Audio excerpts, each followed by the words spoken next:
নিজের দুঃখের কথাও কাউকে বললেন না, সুখের কথাও কাউকে বললেন না। কথাটা একটু শুনতে আপনার কাছে অন্যরকম লাগলেও একটু ভিতরে গেলে আপনি নিজেই বুঝতে পারবেন।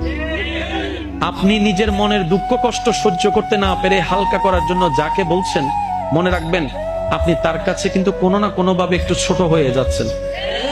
এমনও হতে পারে আপনার দুঃখের সে কথাগুলা আপনার সামনে অভিনয় করে যে আপনাকে বুঝ দিয়েছে, সে পিছনে আপনার সেই দুঃখের কথা নিয়ে হাসি ঠাট্টা করতেও দ্বিধাবোধ করে না, এমন অনেক মানুষ আছে।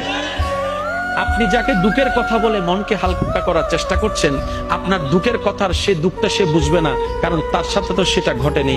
সেজন্য আপনাকে 3 মাস 4 মাস 3 বছর পরও হয়তো আঙ্গুল তুলে দেখাই দিতে পারে, সেই কথাটার কথা দিয়ে খোঁটা দিতে পারে। কথা বলেন ঠিক না? দুঃখের কথাও মানুষকে বলে শান্তি নেই।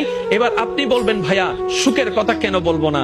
আমি বলি কি ভাই, দুঃখের কথা শোনালে যেরকম মানুষ দাম দেয় না, সুখের কথা শোনালে মানুষ বদনজর লাগাইয়া সেটাও নষ্ট করে দেয়।